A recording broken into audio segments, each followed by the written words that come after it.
Well, good evening, everybody. I know I have a lot of familiar faces in the audience tonight, but I also see a lot of new faces with us.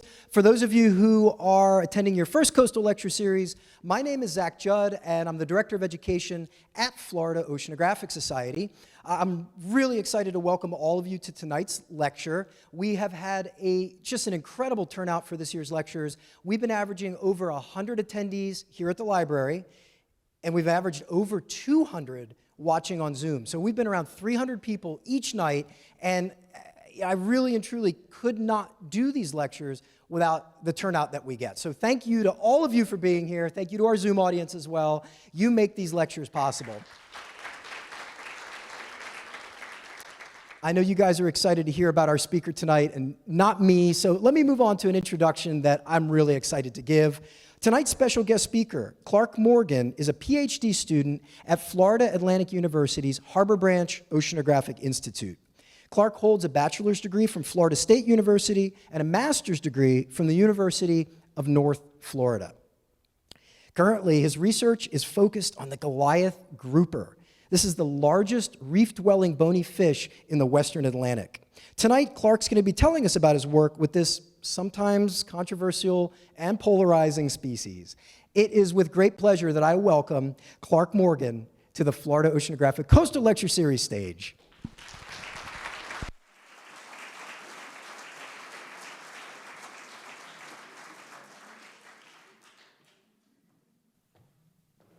Okay, radio check, you can hear me? All right. Good evening, everybody. Thank you for that introduction, Zach. Thank you all for being here. Thank you on behalf of Florida Oceanographic Society and Harbor Branch for being committed and curious about ocean science.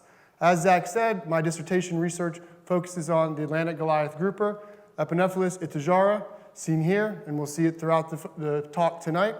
And I'm going to be focusing on this species through the Anthropocene. Now, this may be a strange word to some of you. It's a word that defines the period of geological time that humans have impacted the Earth and the environment. Anthro, like anthropology, scene, again, geological epoch. And so this species we'll learn a lot about tonight, as he said, the biology, the history of it, the ecology, and then some groundbreaking projects we're working on just up the way, and the interactions and the importance of this species here on the Treasure Coast. So to begin, this is a photo I took in Jupiter, Florida, just a few months ago during a seasonal spawning aggregation of these animals. And if we look closely, once I remove my titles, we may see something underneath it that is not part of the fish. The next photo in this series was my dive buddy Kate, who was thrilled to the gills to be next to a fish that's bigger than her. Has anybody here had an experience like this underwater before? With a single Goliath grouper? No? Well, maybe by the end of the talk we can change your mind on that. And you get a chance to do that here in your own front yard. So there's one in this encounter. Sometimes they stack up by the dozens. 40, 50, historically maybe 100. Has anyone had this experience before? Yeah, all right, there we go. I know you were out looking for them today. Yep, all right. So here we are in the extended Treasure Coast of Jupiter. There are pirate shipwrecks down there, so we'll conclude it for tonight's sake. And essentially, this is world-class diving. This is the only place in the world where you can be surrounded by fish that are the size of your fridge with crystal clear conditions and the ability to get up close to them. This is an awesome opportunity for photography and dive ecotourism. What's also special about our area, if these fish live for scuba diving access, they also live for fishing access. So we support a world-class sport fishing opportunity as well. Now, this fish, again, is maybe 6 feet, 7 feet, several hundred pounds, too big to pull out of the water for your standard trophy fish photo. So sometimes people get in the water with it instead. I would not recommend this. These animals are like Stegosaurus. They have spines and armor, and they can change their mind quickly. However, makes for an awesome memory. This is a photo of a father and son pair that I met last year from France, who have been coming to Fort Pierce for the past 10 years to take advantage of this world-class fishery, okay? Traveling from around the world for access to catch a Goliath grouper. This is not an opportunity that exists many other places in the world. Sure, other places of Florida in the southeast, but an incredible opportunity right here in our backyard. There are other interactions with this species, such as the juveniles, okay? This is the small version of this fish before it grows as large as they do. These are normally caught inshore. We're going to get deeper into these tonight. I just want to show, again, an example of this world-class fishery that exists throughout this animal's ages. There are also negative interactions with this species, as some of you may be more familiar with if you're an angler. Here's a guy who just landed a snapper that he was hoping to eat for dinner.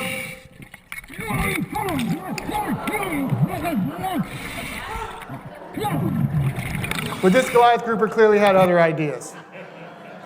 Now, he's spearfishing for it. Okay, so normally we think of the sharks as the tax man.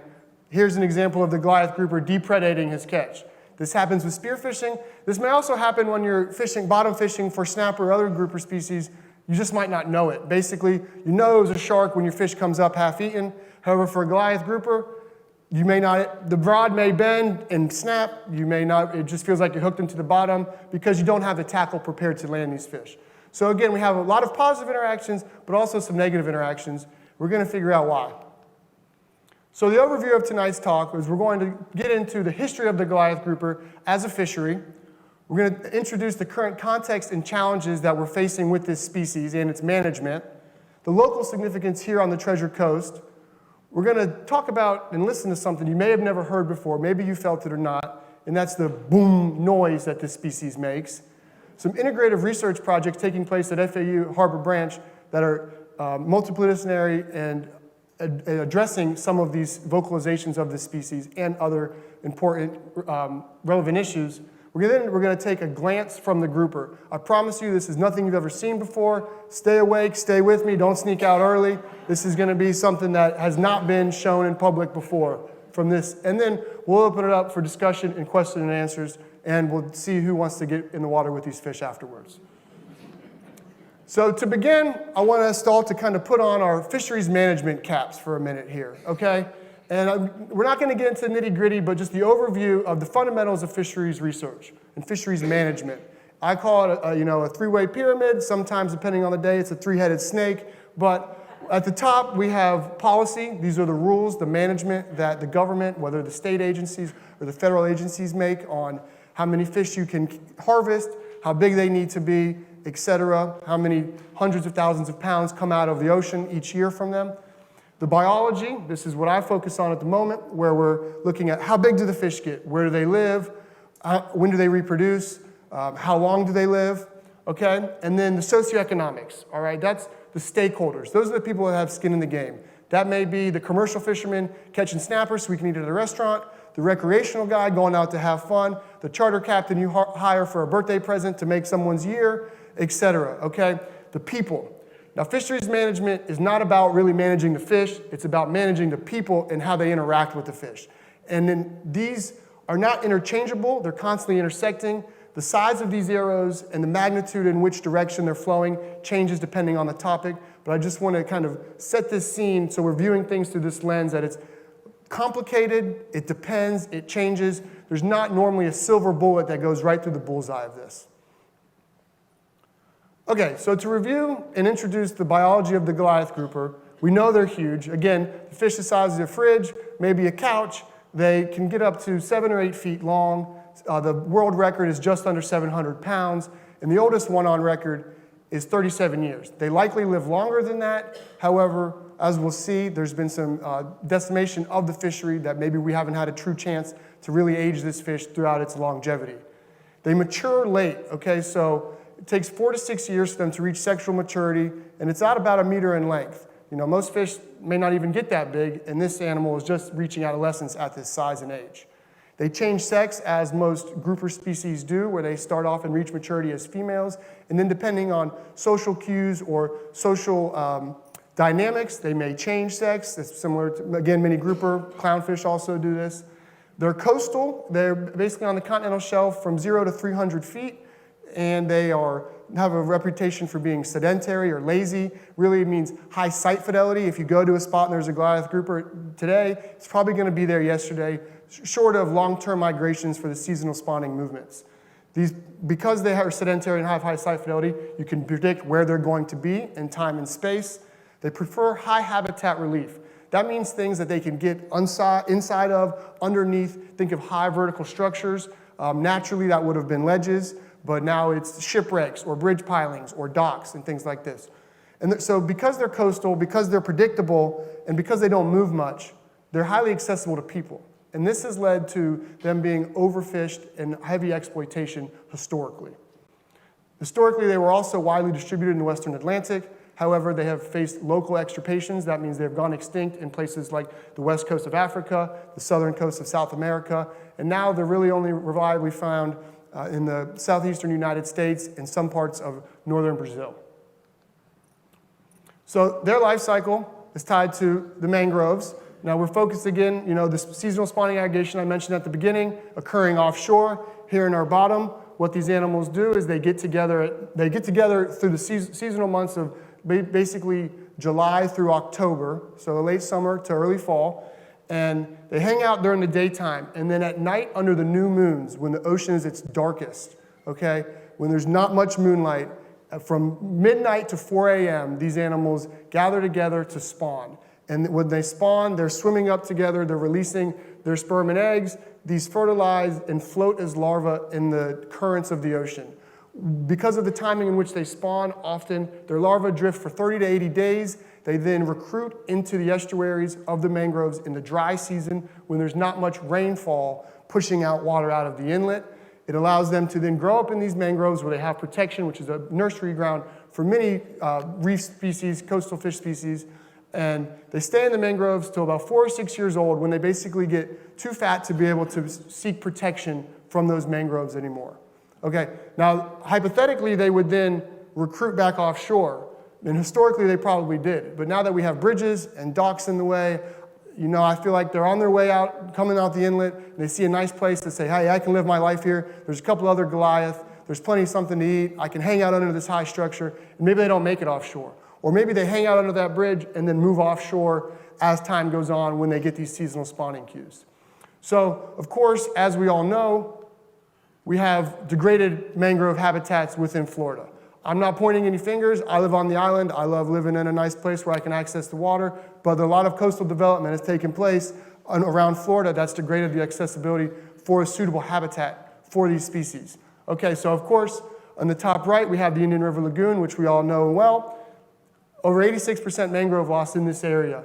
And for those of you who were at Dr. Zach's presentation a few weeks ago, you learned of the issues of eutrophication, excess nutrients in the water, and how that's negatively impacting our coastal species, from toxins to basically suffocating animals, from biomass of algae.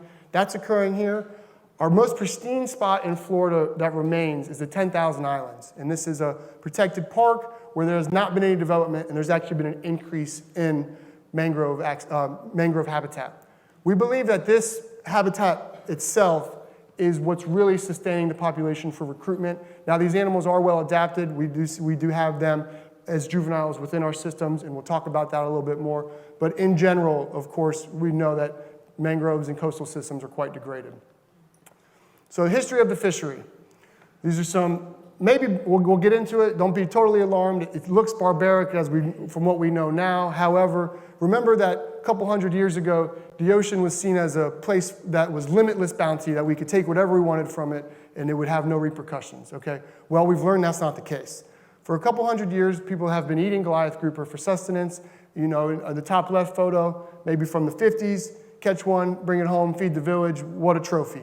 Sport fishing as well. However, in the 70s and 80s, when technology increased that allowed us to have bottom sounders, sonar, where we could read habitat, where we could get offshore easily, even if it was just a few miles, we could scuba dive, and we could pile these fish up, overexploitation began. There was a market for it, okay? There was high market for their meat, people were selling them. I mean, imagine this fish weighs a couple 100 pounds. It's incredible. However, the bottom fell out of it. They took it too far. Whether they knew it or not, the fishery collapsed. The commercial guys who were harvesting them were alarmed, and the species was protected in 1990, okay, after being heavily overfished, really in the 70s and 80s. So it was protected at the state and federal level in 1990, and that means there was a total moratorium on harvest. You could no longer possess this animal.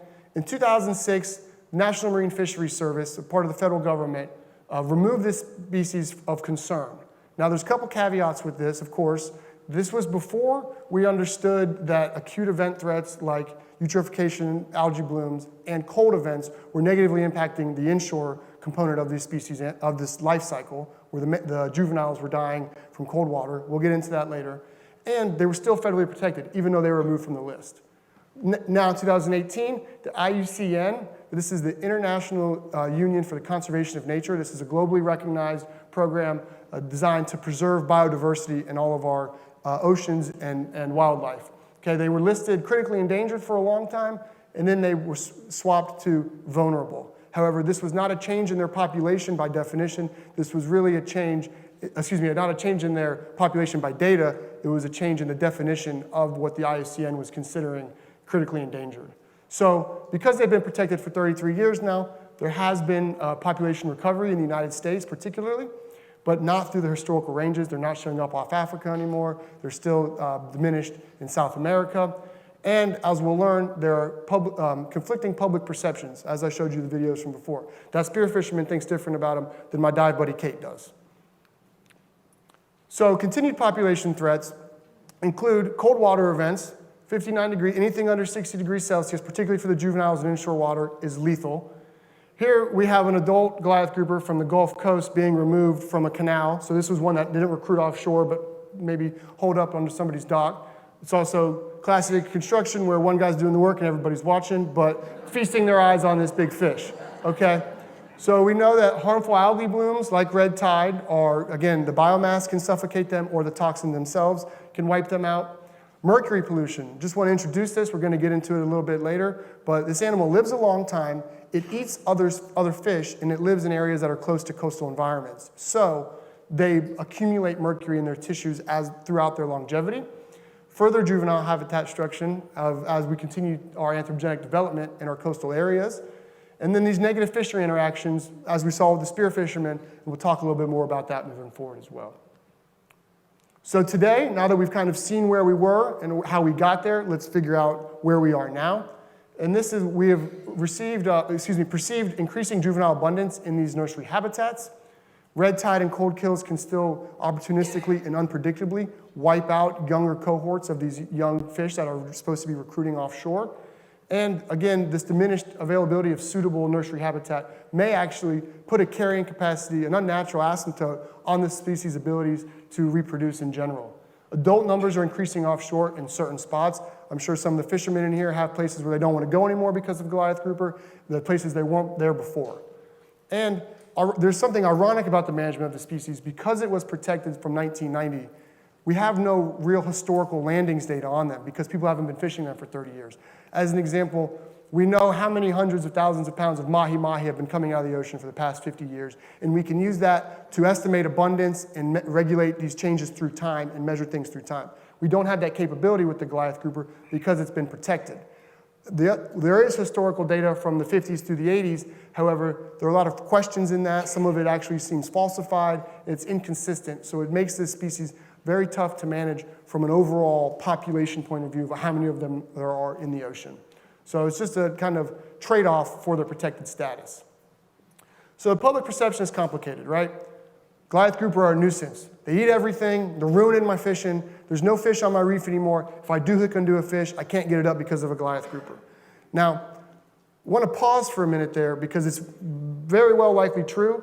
I like putting fish in the boat as much as anybody else does. Fresh fish, hard to beat. But there's an idea called shifting baselines, where basically the people who were around when Goliath grouper were everywhere are no longer around. The people who were harvesting Goliath grouper originally are no longer around. So when this native species recovers its population, it's now seen as invasive because it wasn't here 10 years ago, yesterday, 30 years ago. So it's this, again, shifting baseline syndrome where the baseline has shifted from we had Goliath grouper, we didn't, and now we do again. And this is a very challenging thing to kind of accept and control. On the other side, the complements for the Goliath grouper's recovery, well, they enhance habitat, increase biodiversity on reefs. In this photo alone, there's 7 other species of fish surrounding this Goliath grouper, as just an example. They're well adapted for artificial reefs, for artificial structure that are being placed in the ocean to support sport fishing. Positive economic impacts, the seasonal diving aggregations that take place in Jupiter support dive companies. People come from all around the world for 3 months to come see the species underwater. Again, you can't see them anywhere else in the world at the numbers that exist here. Okay, so this has become very contentious for people's livelihood of the person who has to fish and the person who has to dive. So quite interesting place to be. And it's a success story for federal management, state management of a native species that has now rebounded. So I'm trying to play the middle here, but I just want to show you guys everything that was being said about this species. In light of all that, because of their recovered status, FWC has recently changed the rules where the juveniles are going to be open for harvest, starting next month. There's 200 Goliath per year that are able to be harvested with this new program. It was a lottery application. If anybody wants to raise their hand and say you have a ticket in the audience, I'd love to hear it. All right, let me know how it tastes, please. Thank you. If you're able to catch one, and I'll show you where you can fish for them after this. So basically, $10, put your name in a hat, see if they draw it similar that alligator tickets or black bear tickets are drawn. $150 for residents, $500 for non-residents. So there's some socioeconomics, right? So this is a unique opportunity to come to Florida to catch a Goliath grouper. We can take them now. So if you're going to come from out of state, you have to pay a little bit more. A slot limit of 24 to 36 inches, okay? Remember how big they are when they are mature? Maybe a meter, 36 inches. This is a little unprecedented that you're able to harvest an animal before it has a chance to reproduce. So this is a little new. The harvest is a very short window of 3 months. It starts next month. Specific areas are open and closed for harvest. Treasure Coast is important in this, of course. And there's a requirement for participants to submit their data of the length of the fish, where they caught it, and then they're also asking for the anglers to submit a fin clip for genetic analysis. Now, just for full transparency, a genetic analysis is like a fin clip is like a finger clip where you can get the DNA from the species. For that individual, you don't need to kill it to get that information. So it will contribute to our understanding of the species as a whole, but really that fin clip is more useful if it comes from an adult that's reproducing. So here's our highly regulated harvest. Right in the Treasure Coast, in the heart of the action where it goes from green to brown, which means open areas to closed areas. Martin County is the line where on the Atlantic coast, from Martin County to the Keys, you are not able to harvest the Goliath grouper from this area. Everywhere else in the state, minus the dry tortugas, is open, with the exception, again, of the southwest coast of Florida around Everglades National Park, not quite the 10,000 Islands area where I told you that was the pristine mangroves, however, very close to it. Well, not only can you not take them south of Martin County, if you're anywhere in the St. Lucie River estuary, they're off limits completely, which is where we would be fishing for them if we're in this room tonight. Okay, why is that? Well, they're trying to keep the peace between the fishing industry and the dive industry, where the animals in our area here are maybe recruiting offshore to the ecotourism dive industry that's taking place in Jupiter. So it's almost like a peace offering of, well, we'll see what happens if we start taking out the juveniles, but we need them to still support the ecotourism down further south. Lastly, the interesting thing about this is a Mercury plot of Goliath grouper tissue. On the x-axis, we have the fish length, basically goes from 0 to about 7 feet in millimeters. And then on the top y-axis, we have the muscle concentration of mercury, the mercury concentration in the muscle, parts per million, okay? So it's essentially, the dotted line going across the middle is the EPA recommendation of just under 0.5 parts per million recommended of consuming mercury per week. And each of these dots represent a mercury concentration that came from the tissue of a Goliath grouper. As we can see, this general trend moving towards the top right, a positive correlation here. The bigger the fish, the more mercury it has, okay? So the fish that we're complaining about stealing everyone's catch on the reef, well, they have too much mercury in them to eat. Now, so where do you think the juveniles that the harvest is open to fall? Right there in the middle line where you can roll the dice on them. Pregnant ladies should not have these. Once a week may be okay, but again, this is an interesting way of the rules coming about based off of the science we have of opening this up for the slot of this species. Okay, so has anyone ever heard of the Great Goliath Grouper Count? This is a citizen science effort led by the state where citizen scientists, volunteer scuba divers, and state employees are going out on the reefs for the first 2 weeks of June to try to count the Goliath grouper by diver surveys, okay? And this is an opportunity for us to get a kind of snapshot of their populations before they migrate for these seasonal aggregations, before they move to Jupiter or other areas offshore. We know animals from Jacksonville will swim down to Jupiter. We're talking over 200 miles these animals will migrate from. So this is, a citizen science effort that actually incorporates the volunteer divers into the management of the species. This produces a relative abundance index where we can't count all the Goliath grouper, but at least we have a little bit of idea of where they are in certain places over time. And now that we have 12 years of it going, it's starting to gain a little bit more weight. If you're interested in being involved with this, please contact me, or we can connect you online. There's videos to teach you how to do it and data sheets that you can download and take underwater on waterproof paper to count them. Overall, this is the results of the past 12 years of the Great Goliath Grouper Count, where the size of the circle represents the amount of Goliath groupers seen at one particular spot, and the different colors represent different years. As we can see, this is heavily concentrated in the Gulf of Mexico, where it started. We're missing out here on the Treasure Coast, so we need to step it up here and be able to get out here and count these fish. We've started to participate in this at Harbor Branch.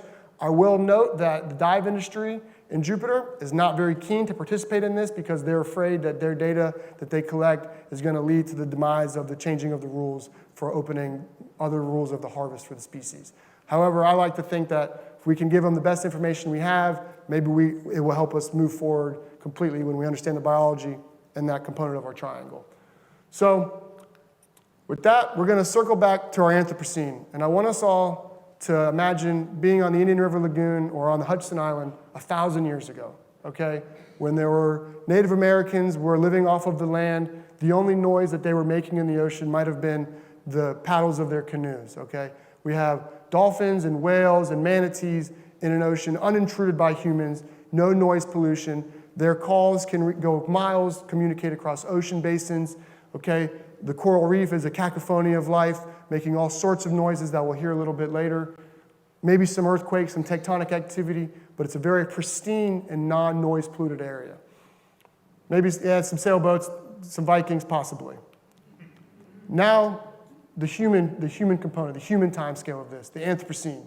What do we have? Low-flying airplanes, ship traffic, seismic sounding. You know, we've got pile driving, construction, all of these things that help us live good lives, but they come at a cost, okay? So now, you know, think of the whale where it's so noisy in the ocean, the whales get stranded for themselves and cannot communicate. They cannot find mates, or they get hit by a ship. Really, noise pollution is kind of the idea here, and thinking about noise in the ocean in the first place. And that's going to bring us forward to our Goliath grouper. Okay, so I was under a shipwreck in Martin County, just offshore. See how this goes. Okay, did you guys hear that? I respond at the end, woo, but I'll play it back again. And you can see the camera shake a minute, but it sounds like a bomb went off down there.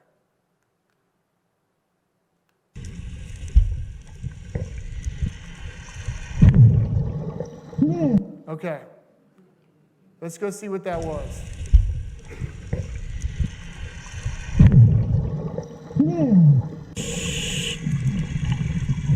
Start of the show. A couple of Goliath grouper that have entered to the shipwreck as well, and have maybe made a boom at me to say hello, here we are, get out of here.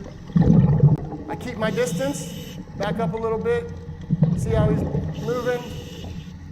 Large fish, he's tagged, there's one that we've caught and tagged before with an electronic tag on the back.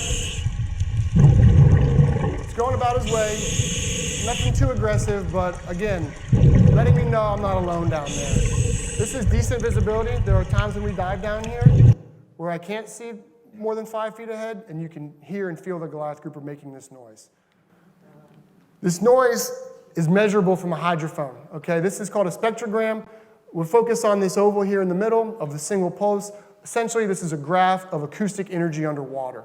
And what we can do is we can see that the noise that the Goliath grouper made is a low frequency, high decibel boom, single boom, 60 hertz, okay? It's louder than any football stadium or basketball arena we've been in, as you just saw. And again, we can measure this underwater. All right, well, why do they make this noise?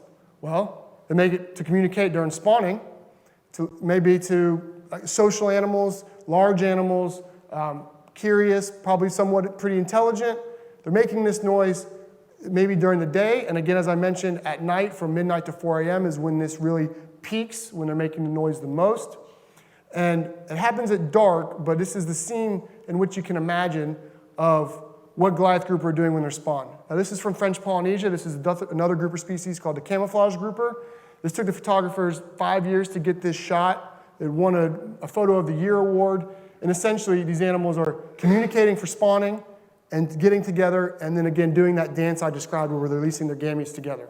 All right, so we know the Goliath grouper are making this noise to say, get out of here, who are you, and hey, do you want to go on a date? Well, I came to Harbor Branch to work on a project that was funded by the military, by DARPA, the Defense Advanced Research Projects Agency, okay? And my professors, who are far more creative than I, have pitched this idea to DARPA, that wondering if we can use these Goliath groupers' reactions to anthropogenic stimuli, humans, boats, maybe underwater drones, if we can use that as a defense system to know when we have intruders in our waterways. And we're leveraging all of this based off of the noise that you just heard. So basically, I felt that noise, I heard that noise unprovoked. And so what we were trying to do now is see if we can stimulate these grouper in a predictable way where we can rely on them for national defense. So in order to do that, we need to ask, okay, well, I just videoed that with my GoPro, but what happens when I'm not there, right? How can we directly observe these behaviors remotely? So to do that, we have to step back a couple years and look at something called basically a fish Fitbit, or what you have in your smartphone or your smartwatch, a biologging device. A biologging device is something that measures motion, temperature, activity at very high resolution, many, many data points a second, and it basically measures body movements. So this is from a former postdoc in our lab. I call her the queen of biologging, Dr. Lauren Brewster, who studied juvenile lemon sharks, as shown in the bottom left here. You can see on the shark's first dorsal fin, there's an attachment on there. Kind of looks like a battery pack, but it's a measuring device. Again, the same that's in your phone. When you twist your phone horizontal or vertical and the screen shakes, same thing going on here. Basically what she did is she put this device on the shark, put it in a pen, a captive pen in the mangrove flats, and watched its activity. And when the shark shook its head, she wrote down in her notebook. And when the shark made a quick burst, she wrote it down in her notebook. And when it fed, she wrote it down in her notebook. And what she went through is when she retrieved the data from the shark off of the tag, plugged it in the computer, looked at the printout of the accelerometer of the body movements of this animal at the time that they correlated to her notes, and was able to say, when we get this signal on the accelerometer, we know that the shark was swimming fast, or we knew the shark was eating, or we know the shark was turning, okay? And it also shows up on energy spectrograms as well, but essentially we can look at all these sharks' body movements in 3 dimensions without actually being there, once you were able to classify the behaviors that she observed visually. So this is the same idea, basically classifying behaviors with visual observations to then validate the data that you see on the printout of the accelerometer. So we needed to create a tag that we could use with the Goliath grouper. So we went to a company in Australia called CatCam. The CATS stands for Customizable Animal Tracking Solution. The CAM stands for camera. So this is a piece of equipment that's about 10 inches long. We've got it on the top of the grouper there on the top right. We're going to get much more intimate with this device as we move forward and see what it can show us. But essentially, we have drilled holes and a screw that we put through the spines of the Goliath grouper to secure this to them. This thing has many sensors. It's somewhat buoyant, okay, so it floats when it releases from the grouper, which I'll show you as well. And it has an inertial measurement unit. This is our IMU. Again, this is your accelerometer that's measuring all this 3D motion, okay, at a very high resolution. Up to 250 data points a second we can get. It's a massive amount of data, but it's an incredible amount of information. It also takes depth, temperature, light, so we can assess the environment in which the animals are existing in. Of course, it has a video camera and a hydrophone because we're curious about those booms for this, anthropogenic stimuli project.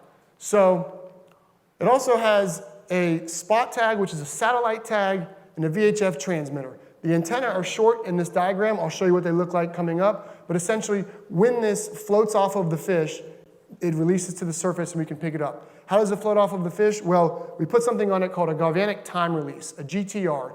It's basically a metal link that is a certain thickness that erodes in specific salinities and temperatures of seawater, so it dissolves after 3 or 5 days, it disconnects, the threads come undone, and it floats to the surface, hypothetically. It's not always that simple. Not always that simple.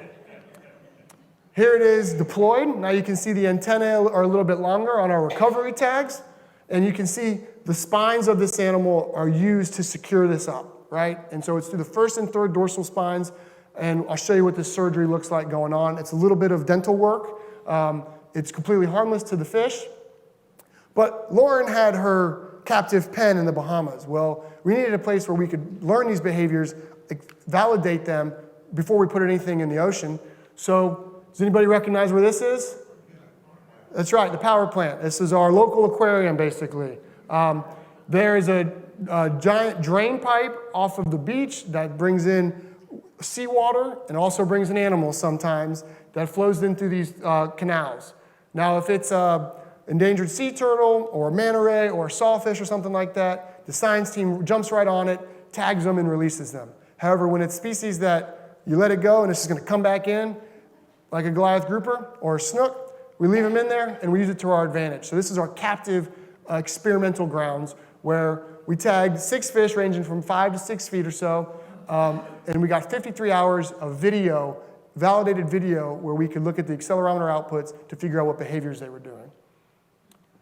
So we're going to go through the capture process here, the surgery process, and then we're going to look at some of these behaviors. So these are scientists that are employed by the power plant themselves, in-water research group, who helped us with this. Even though it's in captivity, you still got to get your hands on it. So we hand line them just as we do in the ocean.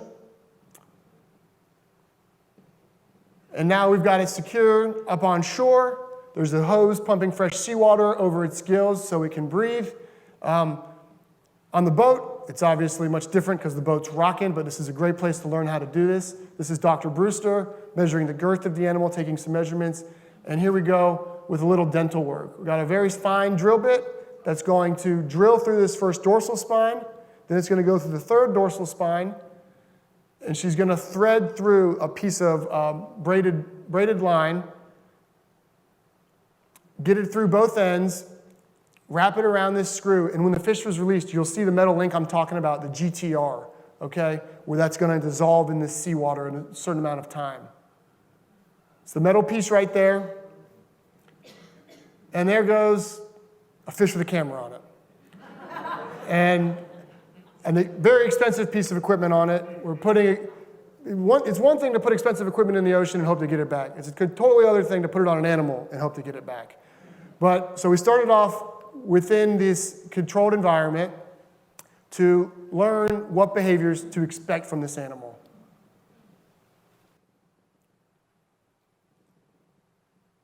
The government has approved you guys seeing this as well, don't worry. So now we're underwater with Goliath grouper. Only maybe about 10 feet deep. There we go. That's what we're really after. And if you're oriented now, you know we're on the top of the fish's head here, so we're seeing its eyes, maybe its gills. So much for being lazy when they take off like this. This is a dead margated 8, but again, an important behavior to be able to classify of when they're feeding. This allows us to calculate things such as metabolic budgets and activity budgets. Some slow forward swimming. You can feel the fish kind of moving its head and tail back and forth a little bit. Gliding. Here's some snapping shrimp in the background. There's the soundscape of the Anthropocene. Hovering. Spend a lot of time doing this. The majority of their time is spent hovering.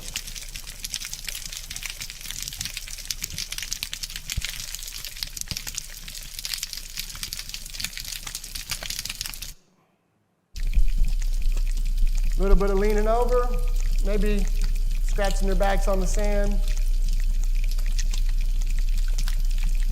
But again, the accelerometer is measuring all of this as they're turning.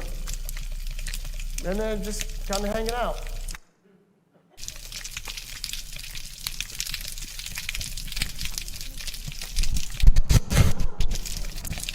It may be trying to get the tag off, possibly.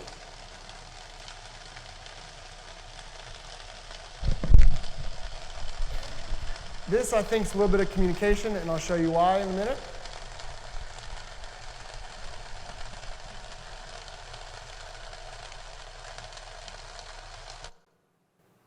All right. So when we look at those, now we've validated those behaviors through video. Now we'll classify them through the body movement metrics that we've measured with the CatCam. And what we can see is maybe they are lazy after all. They spend about 50% of their time just hovering in place, okay? They'll swim a little bit when they need to, and then they'll just rest on the bottom, like this photo I took in Jupiter as well, okay? So again, this gives us a way to classify and validate their behaviors from a captive setting that's in control. So what about a more natural setting? Let's go to the field. Let's apply this technique to a Goliath grouper and release it into the wild.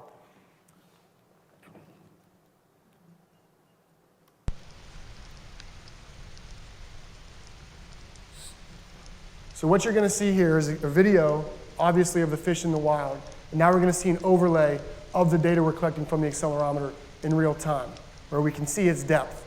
We can see where its body's moving. We can see which direction it's heading, okay? All of this overlaying over this incredible video of this animal going about its daily life, and us being able to take a sneak peek on it that a diver would not be able to see. We need very natural behavior from this animal when we're doing these experiments, particularly with our applications for our aspirations for the DARPA project. So we learned something through this where how we release the fish matters. I'm going to talk about barotrauma next. Barotrauma is when the fish comes up with damage to its air-filled organs because of the change in pressure from the bottom of the ocean to the sea surface. What we learned when putting these CatCams on, if we vented the animal, if we pierced its swim bladder to deflate it to get it back down to depth, they laid on the bottom for a few days, and then it took a while for them to recover in the water column.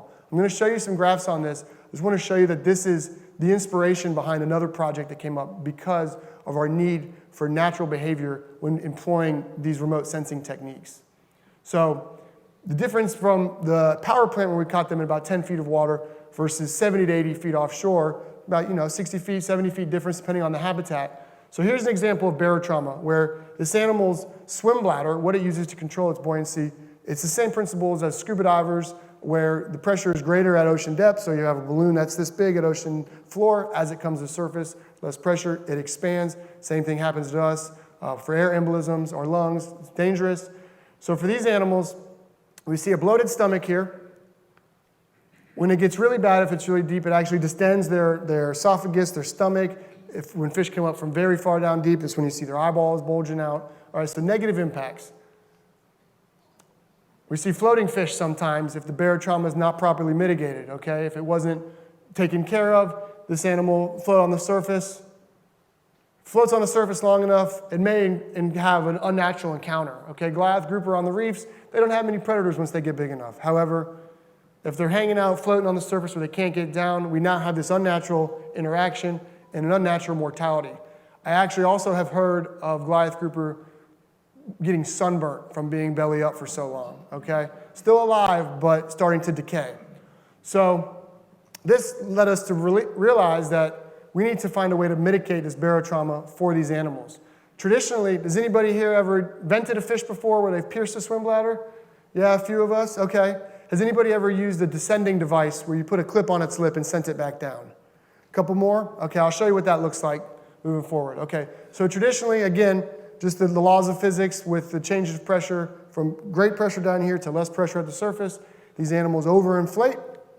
So traditionally, you could pierce their swim bladder, deflate it, and send them along their way. However, we know that the Goliath grouper make noise with their swim bladder, and this noise is used for reproduction, for spawning, for communication, and we have Defense Act hope for it as well. So maybe that's not the best idea. Well, for a red snapper, an animal that's maybe 2 feet long, weighs 20 pounds if you caught a good one, you can put a clip on its lip called a sequelizer or other devices where it clamps down, you can control it, where you set a depth at which once this clamp reaches that depth, it's going to release and the fish will be able to swim off after being naturally recompressed as it's gone down with weighted descent. Okay? Again, works great for a small fish. Will it work for an animal that's bigger than us? And that's our question. Now, we wonder about this for the recreational fishing community who are, again, going after these fish for trophy fish, for the angling community, people coming around the world for them. And again, as us as scientists, when we need to study their natural behavior, we really do not want to be negatively impacting their behaviors. So, a new project was funded by the state through Harbor Branch and our Gulf of Mexico Goliath grouper expert, Dr. Angela Collins, who works for Florida Sea Grant. And this is for us to develop optimal release strategies for the Goliath grouper. Okay? We were going to be testing descending gear. We also are going to be testing venting and seeing how that goes. But we have several objectives here to assess post-release behavior of vented fish versus descended fish. Okay, so there's our biology point of view where we're looking at their behavior. Now we want to partner with the recreational fisher community to see what's really viable. There's our stakeholders. What will people willing to do? How far will they go to get this fish back down to safety? And then we need to disseminate these best practices to the stakeholders, to the rule makers, and that's our policy top of the triangle. So we've been developing some new gear with these massive fish. That's me with some lead weights, a GoPro rig, and a sequelizer on the fish's mouth, as you can see. And this is one of our charter captains in the Gulf of Mexico, Captain Jason Stock, who's helping us with this to see really how practical is this. Well, let's have a look. We call this Get Down Goliath. That's the boat motor. It's clipped on its lip, headed down to about 70 feet. Clip comes off, swims away nice and happy, and his friend comes over to say hello as well. Okay, so that's what we're looking for. I'll play this back one more time because it's important to also see, if you look closely, you can see that this animal has a CatCam on the top of it as well. So again, we really need its natural behavior. There's our little jetpack on the top. And just taking the elevator down. Clip pops off. And when there's one Goliath, there's probably a few others with it. So now let's look at some of the depth data of this, okay? So we're going to first focus on the vented fish, the fish that were pierced with a needle in their swim bladder, as the icon shows. This is the course of about 6 or 7 days here, and for the first 2 or 3 days, we're going to watch what this fish does throughout time. Again, this has an electronic tag on it with a pressure sensor on a site with a receiver that can detect this data from the tag that's transmitted with sound to then we go and download it and retrieve this information. What we see for a vented fish is struggling, and now it's having a really tough time figuring out how to get its way in the water column, and maybe after about a week it settles down, okay? And we know this animal's working hard to do this from our CatCam videos where we can see the tail beat frequency of how hard their body's moving.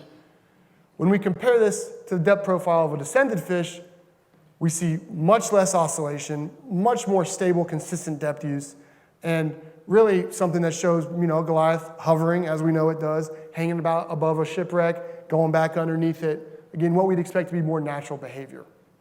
So far we know that descended fish show more consistent depth use and less recovery time. It's also important to note that we do think that most Goliaths survive being vented. However, these negative impacts lasting up to a week have some serious implications depending on the situation, which I'll get into. So we need more data, and we're moving forward with testing these new different methods of releasing the animals. We're also testing surface releasing of the animals where they come up and they're not bloated, they don't need barotrauma release, but we want to understand what their normal behavior is. Okay, again, so we're really just trying to classify what's normal so we can understand what's abnormal, what's negatively impacting the animal. Well, why does this really matter? Well, I mentioned the Juvenile Harvest coming up where you can take the harvest 200 juveniles. Here are 11 spawning aggregations that have been identified in state waters. Several of these are very important to the ecotourism dive community that we're talking about. People whose seasonal lives and maybe year-round revenue really depend on people coming to see these animals.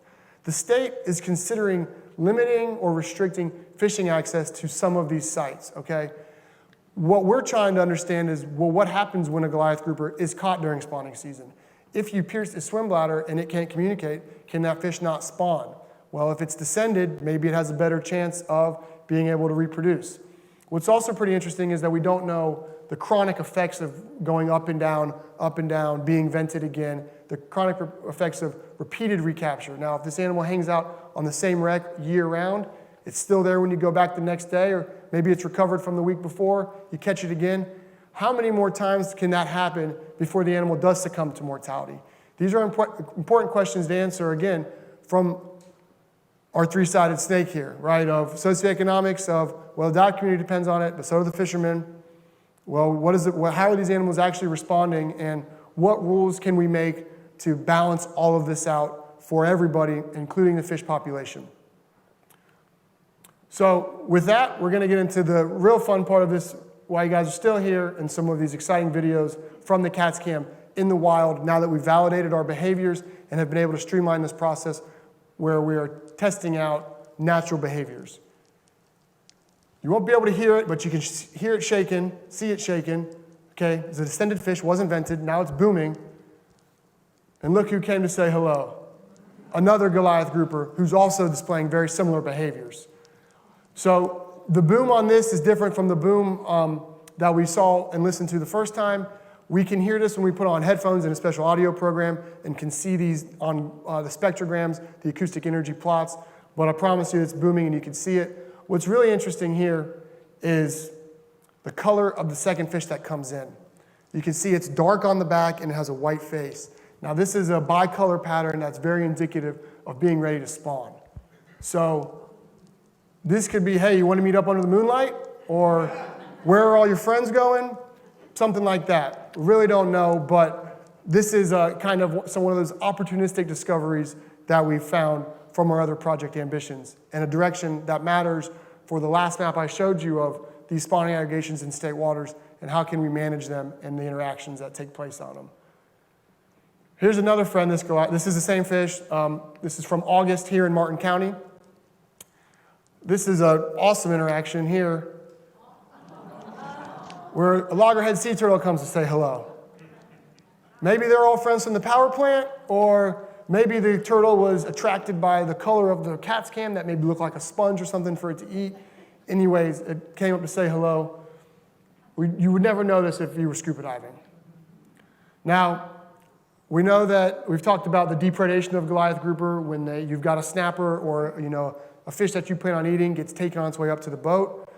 I'm not debating that happens. I know that happens. It's happened to me.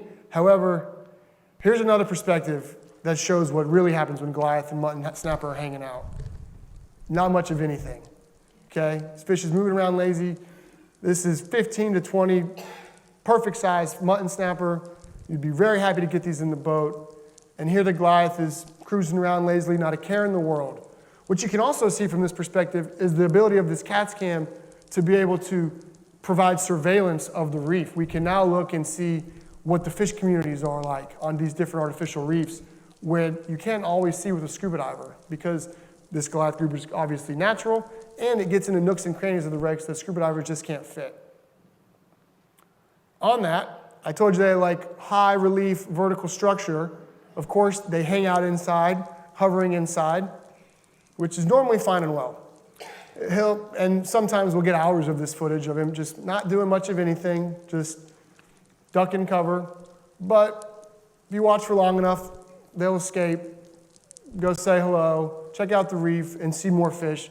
Here's a great example of spadefish and large black margates. Again, something that, yes, you can see these fish when a diver's down there doing surveys, but how much does the fish behavior change when a diver's down there? These are questions we want to answer to see if you were able to plug this video in to a machine learning algorithm that identifies the fish by species each time it sees them and get a count of all the different fish of all the different species to be able to see how fish communities and populations change over time in different habitats.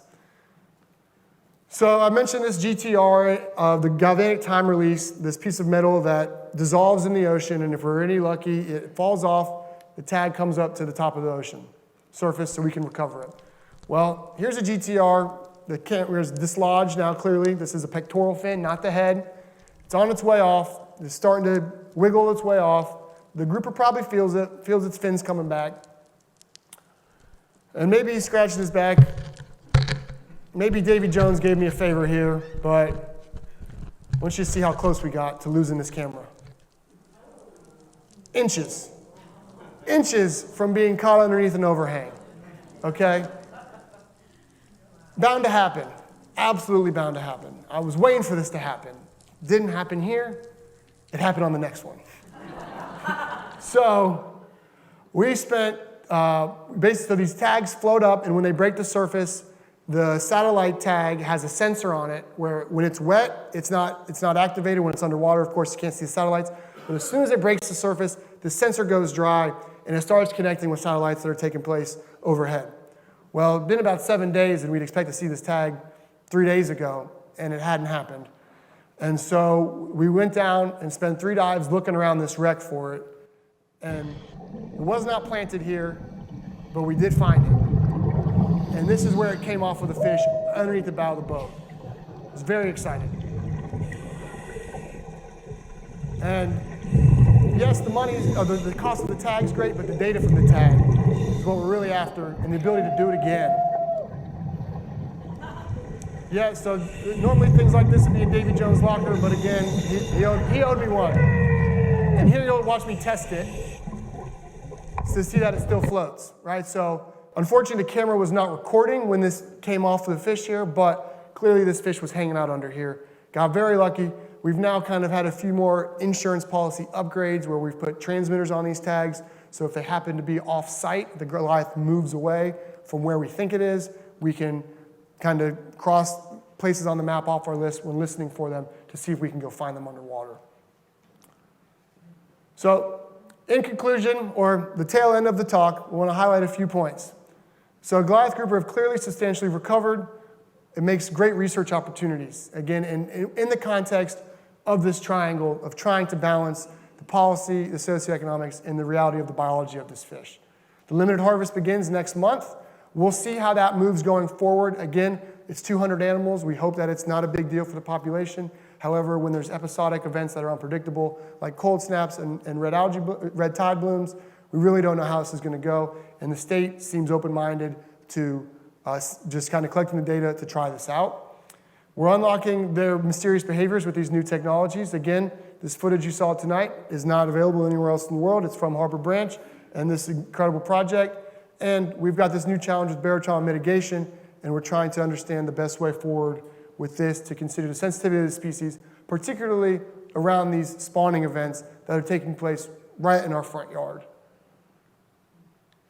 Of course, it takes a village to do this work. It takes a team of people to get these fish on the boat, to catch them, and we have to bring them on the boat for these to apply these tags.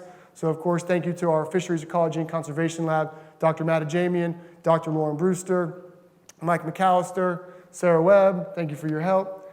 Our PALS team, our DARPA team, Dr. Laurent Sherbun, Ali Ibrahim, Hanshi Zhang, Fraser Dalgesh. Again, this is a team of engineers, oceanographers, computer scientists, really an integrative applied approach to answer some creative questions. Our Florida Sea Grant team of Dr. Angela Collins has been instrumental in this work.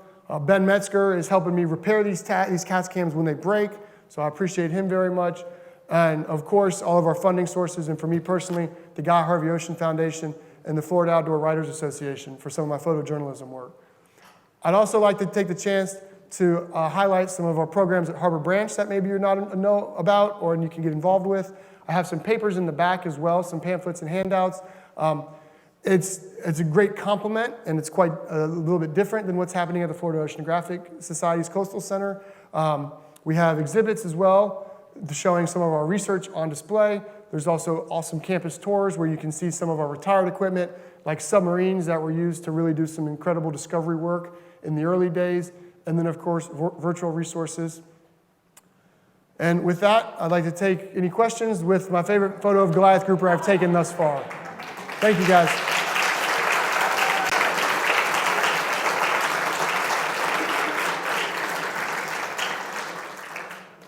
If you don't snorkel, could you go down with, if you don't scuba, could you go down with snorkel here to see these fish?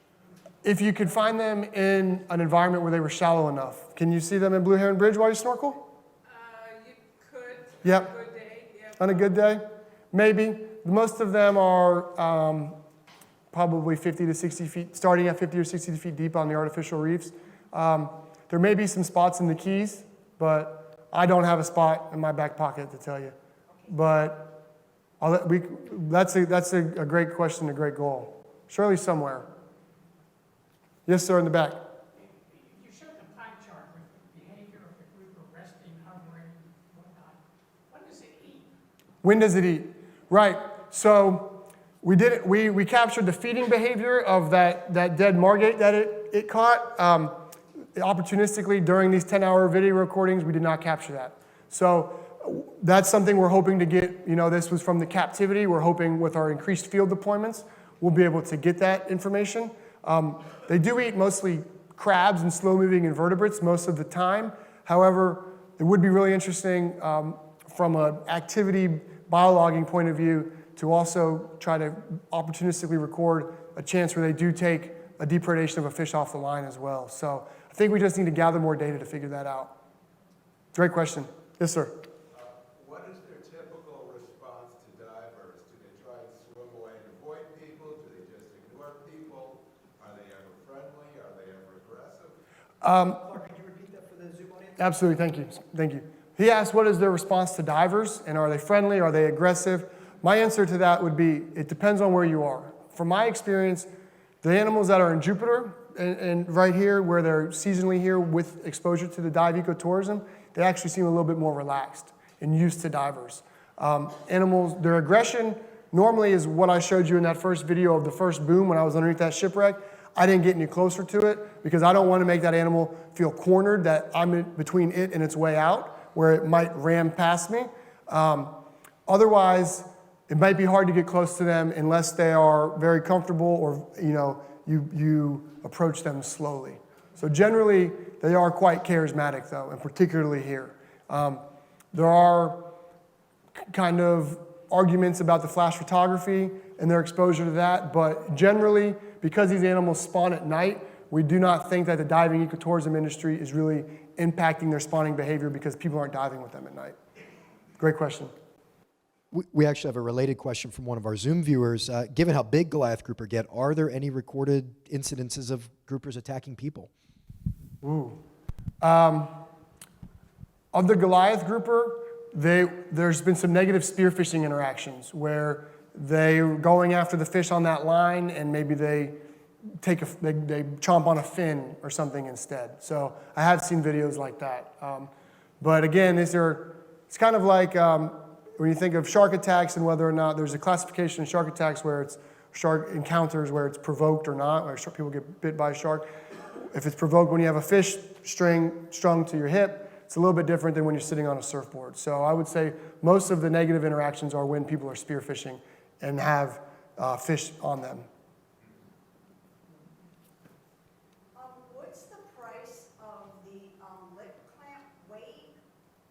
Would that be feasible for fishermen to get that? It's a great question. She asked if it would be feasible. What was the price of the clamp, the sequelizer clamp, and if it would be feasible for fishermen to get that.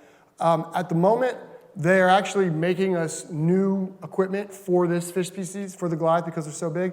We're thinking it's going to be maybe $100, which is a lot for the recreational person, right? That's talking into the socioeconomic side of it. Might be more than people are willing to spend if they can just poke a hole in the fish and get it down. So we're trying to kind of navigate that as we go forward. I will say that those descending devices or venting tool are required in federal waters if you're doing reef fishing in Florida. So there have been initiatives from the state government where they have actually sent out 10,000 of those to anglers before. So we're trying to navigate that as we move forward to find out the true utility of it, and that will absolutely be a component of what is the best strategy moving forward for this fish. You're welcome. Great question. Sir in the orange. They are retrievable, are they not? The descending devices? Are they reusable? They are retrievable. Retrievable. Yes. So he asked if the descending devices are retrievable. Yes, they are. It's I showed you here is it's just on a rope. That's the easiest way to get it back. When you use them for the smaller species, you often just have another rod designated for them. So it's if everything goes right, it's not detaching and you're continuing to use it. Correct. If you're fishing and happen Yes, and we're also, stay tuned to our outreach because we're working on disseminating those best practices. But essentially, you're trying to, thank you. His question was, how can you vent the fish if you do hook one of them? Excuse me. So you can, you need a very long needle for these animals. Yeah, probably something like this, hypodermic needle. And what you're trying to aim where the pec fin, there's a fin, there's side fins, when it's flat against the body is generally where you want to aim for it.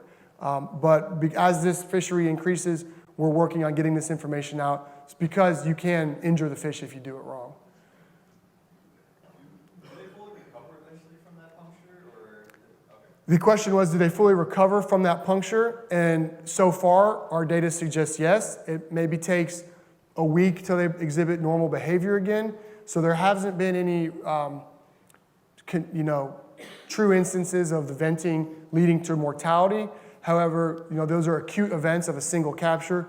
What we don't know is what happens if they get vented multiple times in a month or multiple times across a year, which is what we'd consider chronic capture. All right, I'm going to jump in with another question from our Zoom audience. With climate change appearing to cause a northward migration of mangroves, have you observed a similar pattern in Goliath grouper? Great question.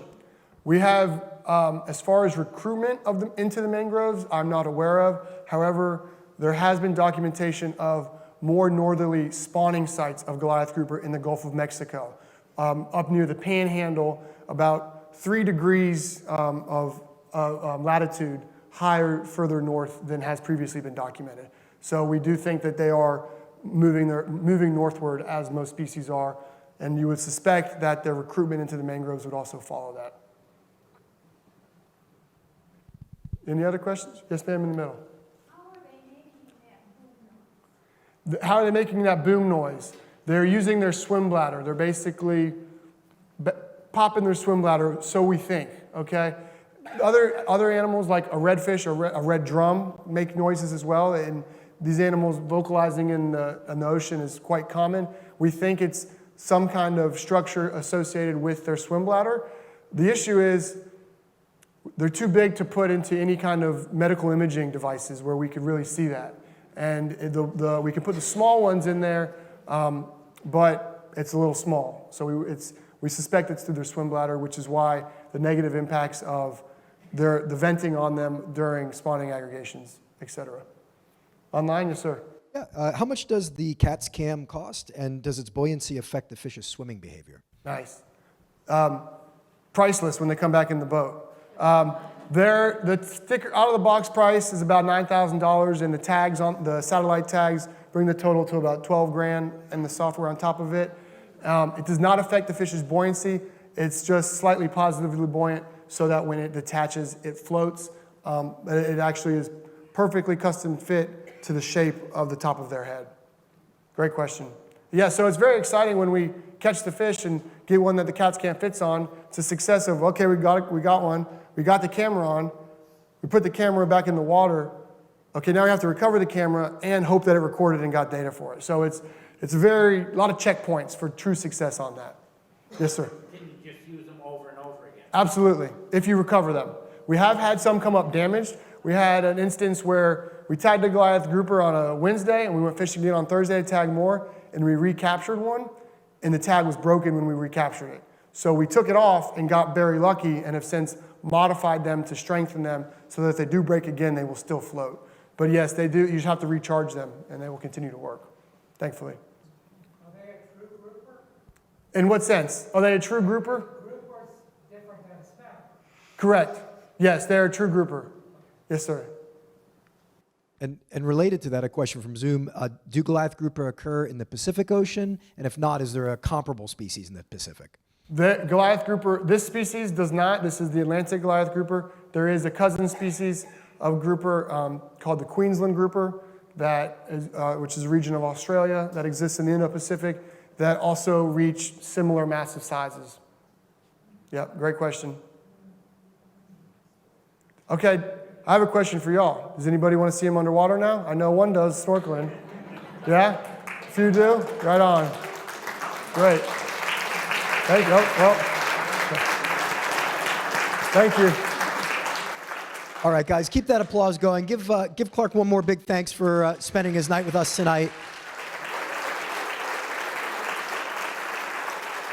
I hope all of you guys enjoyed learning a little bit more about Goliath grouper. Obviously, it's a touchy topic. I think anybody who's lost fish while fishing for reef fish to a Goliath grouper understands the challenges associated with this. And it's great to see research being conducted locally that will hopefully give us some answers to better management decisions in the future. I do want to remind you that we've got another really neat lecture next week, a little bit of a change of pace. Instead of a biologist, we've got more of a storyteller coming in to tell a fascinating tale of the history of the St. Lucie River. And I hope to see all of you here, especially those of you who are joining us for your first time tonight. Certainly take a look at the remaining lectures we have. Maybe a few of them will catch your eye, and we'll see you back again. Everybody have a great night, and I'll see you next week. Thank you.